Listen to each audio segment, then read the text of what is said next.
وآخر دعواهم أن الحمد لله رب العالمين۔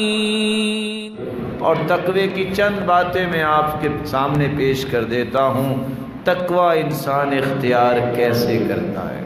تقوی کے لیے آپ کو چند کام کرنے ہیں۔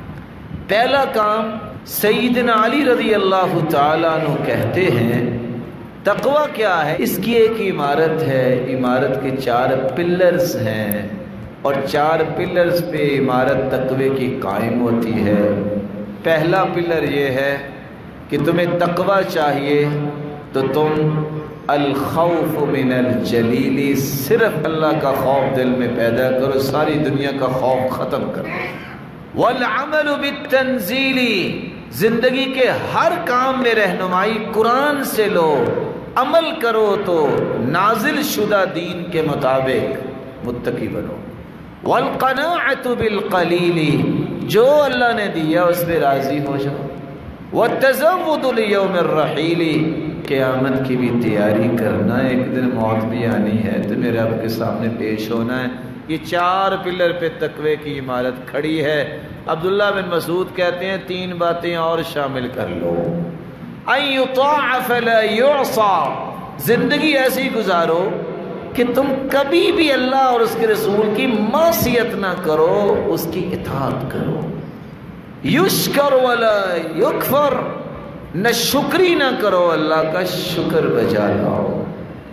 یذکر ولا ینسى، رب کا ذکر کثرت سے کرو، رب کے ذکر سے کبھی اپنے آپ کو دور نہ کرو، تو متقی بن جاؤ گے۔ 7 چیزیں، اور 8ویں چیز بیان کرتے ہیں عمر رضی اللہ تعالی عنہ، جب ابی ابن کعب رضی اللہ تعالی عنہ نے پوچھا کہ تقوی کیا ہے، انہوں نے کہا مجھے یہ بتاؤ جس راستے میں کانٹے ہو کیسے گزرتے ہو؟ تو انہوں نے کہا شمرت واجتہدت، میں کپڑے سمیٹ کے گزرتا ہوں اور جلدی سے گزر جاتا ہوں، کوئی کانٹا نہ مجھے لگ جائے۔ کہا یہی تقوی ہے، تم برائیوں سے اس طرح اپنے بچا کے اپنے آپ کو اللہ کے پاس چلے جاؤ، تم متقی بنو۔ 9ویں بات ابن المعتز نے بیان کی ہے، خل الذنوب صغیرها وکبیرها ذاک التقی، چھوٹا گناہ اور بڑا گناہ دونوں ہی چھوڑ دو، یہی تقوی ہے۔ لا تحقرن صغیرۃ فإن الجبال من الحصى، کسی گناہ کو چھوٹا نہ سمجھو، کنکریوں سے تو پہاڑ بنتا ہے۔ اور سچ کہا سلف نے، لا تنظر إلى المعصیہ ولكن انظر إلى عظمة من عصیت، یہ مت دیکھو گناہ چھوٹا ہے کہ بڑا ہے، یہ دیکھو جس کی نافرمانی کر رہے وہ کتنا بڑا ہے۔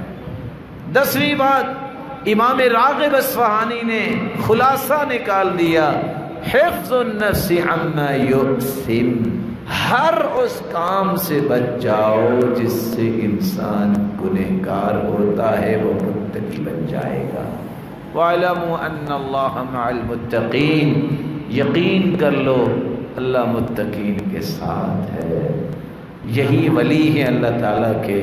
الا ان اولیاء اللہ لا خوف علیہم ولا هم يحزنون الذین آمنوا وكانوا يتقون، اللہ کے ولیوں پہ کوئی خوف غم نہیں ہوگا۔ اور اللہ کے ولی کون ہیں؟ جو ایمان کے بعد تقوی اختیار کرتے ہیں، یہ سارے اللہ کے ولی ہیں۔